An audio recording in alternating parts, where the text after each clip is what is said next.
Sanction हो गए नए और एक आपका लग चुका है, लेकिन यहाँ एक जो लगना था उसके लिए 4 दिन पहले मशीनरी आई। परसों रात को उस मशीनरी को रातों रात चोरों की तरह उठा के यहाँ से शिफ्ट किया गया। मैं एक दिन से लगातार पीछे हूं कि आखिर हुआ क्या। किसी ने कहा जनाब ये छोटी थी बड़ी लगनी थी।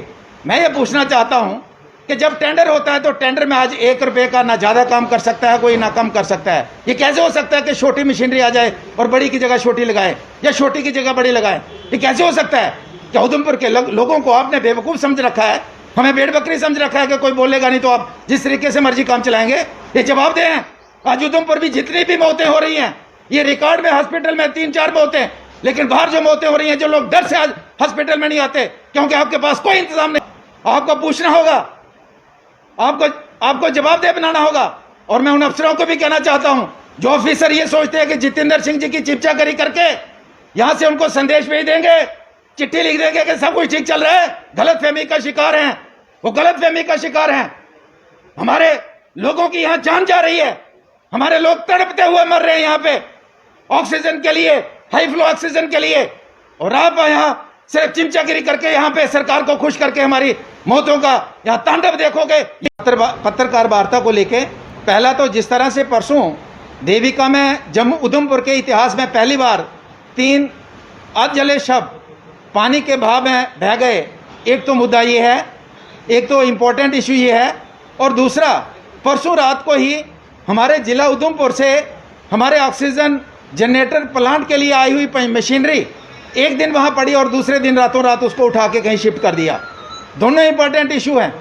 और मैं पहले इशू के ऊपर ये कहना चाहता हूँ कि देविका डेवलपमेंट के लिए जो कंपनी आई है, ये इलेक्शन में प्रचार में यहाँ दिन रात मेहनत करती रही, सरकार वाली पार्टी के साथ खड़ा होके दिन रात यहाँ पे सपोर्ट करती रही, लेकिन ग्राउंड पे मैं लोगों को जानकारी देना चाहता हूँ, उनके जो बड़े हेड हैं वो जहाँ डीडीसी के चुनाव के दौरान लगातार यहाँ रहे, लेकिन प्रोजेक्ट जब से चल रहा है वो कभी उधमपुर में नहीं आए, वो प्रचार में पूरी तरह से एक्टिव रहे।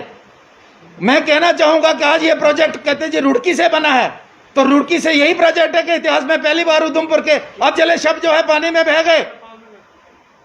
आज उधमपुर में ये देविका प्रोजेक्ट, जाइए किसी भी गली में जाइए, किसी भी सड़क में जाइए, क्या हालत है, लोग घर से बाहर नहीं निकल सकते हैं, क्या मजाक बना के रखा है। और मैं ये कहना चाहूंगा उसका नतीजा है कि आज देविका में ये हालात है। और दूसरा मैं ये कहना चाहूंगा देविका में डेड बॉडी नीचे क्यों जलाना पड़ी, क्योंकि इस कोरोना में इतनी मौतें हो रही हैं, इतनी डेथ्स हो रही है उधमपुर के अंदर के अपने आप में एक रिकॉर्ड बन गया है। लेकिन मैं कहना चाहूंगा प्रशासन से हम पूछना चाहते हैं कि यहाँ देश के हर इलाके में कोविड डेथ से हुए शवों को जलाने के लिए अलग से जगह दी जाती है। आप जाइए जहाँ जब कोविड डेथ से मरीज जो शव है उसको जब जलाते हैं तो उसको पूरी किट के साथ जलाया जाता है। उसके बगल में हमारा हिंदू धर्म में जो रीति रिवाज के मुताबिक धोती लगा के नंगे पाँव में शव को अग्नि दी जाती है, तो कितना संक्रमण जो है वहाँ लोग अपने घर में लेके जा रहे हैं। किसकी जिम्मेदारी है? किसने जवाबदेह होना है? कौन जवाब देगा? यही वजह है कि आज हमारे हर गांव में हर घर के अंदर कोरोना घुस गया है। ये प्रशासन की पूरे तरीके से लापरवाही है, पूरे तरीके से लापरवाही की वजह से आज हर घर और हर इंसान जो है इस कोरोना की वजह से परेशान है और हर गांव में कोरोना घुसा है। क्योंकि कोई दिन ऐसा नहीं आता देविका में किसी ना किसी गांव से डेड बॉडी को जलाने लोग नहीं आते हैं। तो जवाबदेह इस प्रशासन को होना होगा और जवाबदेह होना होगा कि हमारे यहाँ 3 जो शव जले हैं उसका जवाब चाहिए उधमपुर की जनता को।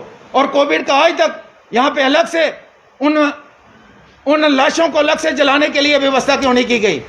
कब होगी? जब सारे लोग संक्रमित हो जाएंगे।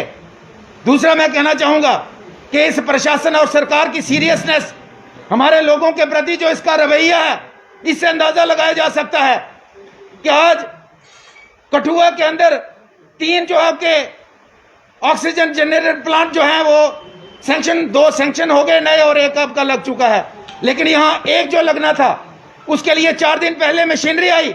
परसों रात को उस मशीनरी को रातों रात चोरों की तरह उठा के यहाँ से शिफ्ट किया गया। मैं एक दिन से लगातार पीछे हूँ कि आखिर हुआ क्या। किसी ने कहा जनाब ये छोटी थी बड़ी लगनी थी।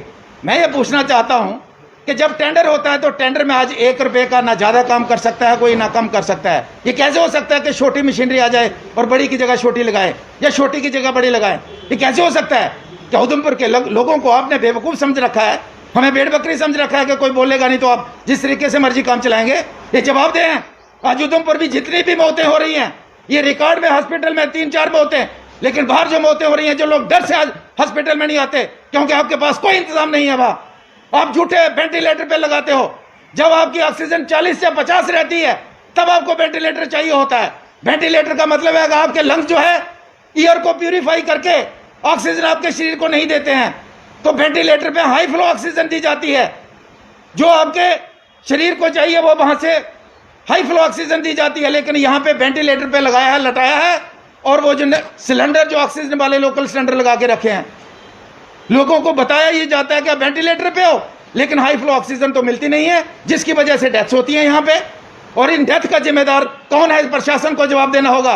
अगर आज यहाँ पे वेंटिलेटर अगर एक्टिवेट आज फंक्शनल होते, आज यहाँ ऑक्सीजन प्लांट फंक्शनल होता, तो आज ये हमारे लोगों की मौतें नहीं होती। तो मैं ये कहना चाहूंगा, यहाँ का प्रशासन और सरकार गलतफहमी का शिकार मत रहे। अब हमारी जान की पड़ी है, अब गलतफहमी का शिकार रहेंगे कि उधमपुर के लोग सीधे साधे और भेड़ बकरी की तरह समझा है इनको। ये गलतफहमी का शिकार कोई मत रहे। हमारी जान की पड़ी है, हम पूरे तरीके से विरोध करेंगे, पूरे तरीके से विरोध करेंगे। जो हमारी जान को बचाने में नाकाम होगा और जहां हमारी जान बच सकती है वहां भी अगर हमारे लोगों की मौत हो रही है तो ये नाकामी यहां के प्रशासन की पूरे तरीके से। तो मैं ये कहना चाहूंगा कि यहां हॉस्पिटल के अंदर जो हमारा ऑक्सीजन जनरेटर प्लांट था, उसका पार्ट्स, उसकी मशीनरी कहां गई, इसका जवाब जनता को चाहिए। वरना मैं जनता को कहना चाहूंगा, आपको पूछना होगा, आपको जवाबदेह बनाना होगा। और मैं उन अफसरों को भी कहना चाहता हूं जो ऑफिसर ये सोचते हैं कि जितेंद्र सिंह जी की चिपचाकरी करके यहां से उनको संदेश भेज देंगे, चिट्ठी लिख देंगे कि सब कुछ ठीक चल रहा है, गलतफहमी का शिकार हैं, वो गलतफहमी का शिकार हैं। हमारे लोगों की यहां जान जा रही है, हमारे लोग तड़पते हुए मर रहे हैं यहाँ पे ऑक्सीजन के लिए, हाई फ्लो ऑक्सीजन के लिए, और आप यहाँ सिर्फ चिमचागिरी करके यहाँ पे सरकार को खुश करके हमारी मौतों का यहाँ तांडव देखोगे। ये बर्दाश्त यहाँ की जनता नहीं करने वाली है। जवाबदेह होना होगा यहाँ के प्रशासन और सरकार को। इसलिए मैं कहना चाहता हूँ, ये देविका में जो हुआ, देविका कंपनी जो कर रही है और जो हमारे हॉस्पिटल की सिचुएशन है, उसके ऊपर जनता को जवाब चाहिए, जनता को जवाब चाहिए। वरना आने वाले समय में इस प्रशासन को पता लग जाएगा कि उधमपुर के लोग यहाँ पे किसी का स्वागत करते हैं तब भी बहुत करते हैं, लेकिन किसी को जब आंखें दिखाते हैं वो भी बड़ी जबरदस्त तरीके से दिखाते हैं। गलतफहमी का शिकार मत रह के सिर में हाथ फेर के हमारी मौतों का तांडव जारी रखेंगे। एलजी द्वारा 2 दिन पहले ही आदेश जारी किए गए थे कि हर पंचायत लेवल पर जो है कोविड केयर सेंटर जो है तैयार किया जाए और एक बेड जो है वहां पर रखा जाए। यानी 2 से 3 दिन पहले का यह आदेश है, लेकिन अब तक क्या लगता है कि आपको पंचायत स्तर पर इस तरह का ये सरकार पागल हो गई है, पागल हो गई है। सिर्फ हर दिन आधे घंटे में नया ऑर्डर है। जो आपने उधमपुर में 1 साल में ऑक्सीजन प्लांट नहीं लगा डिस्ट्रिक्ट में, तो आप गांव के अंदर क्या करेंगे? क्या बेड घर में हमारे नहीं है? कोई घर ऐसा नहीं है जिसके पास बेड नहीं है। हम अगर इससे बेहतर है कि मैं लोगों को कहूंगा कि बड़ के बूटे के नीचे बैठे बेहतर ऑक्सीजन मिलेगी आपको। ये सरकार पागल हो गई है और हर दिन नया कोई ड्रामा करती है। जब हमें आज जरूरत है तो हमें ऑक्सीजन प्लांट, हमारे वेंटिलेटर, हमारी दवाई महीने बाद मिलेगी। ये एलजी साहब ने तो कहा था कि आपको दवाई जो है पॉजिटिव पेशेंट है उनको किट मिलेगी। कितने दिन हो गए? 10 से 15 दिन पहले किया ना अनाउंस, जब डोगरा क्रांति दल ने घर घर जाके ये किटें दवाई की बांटना शुरू की। फिर शर्मो शर्मीन को आगे भी एक छोटी सी संस्था वो अगर दवाई बांट सकती है, इतनी बड़ी सरकार के पास पैसा नहीं है, तो कल से उन्होंने शुरू किया है। तो आप अंदाजा लगा सकते हैं कि जिसको दवाई अभी चाहिए, कोरोना पॉजिटिव है, सांस रुक रही है, बुखार नहीं टूट रहा है, आप महीने बाद उसको दवाई देंगे क्या? तो इसलिए सरकार को कहना चाहूंगा, अनाउंसमेंट कम करे और ग्राउंड पे काम करे।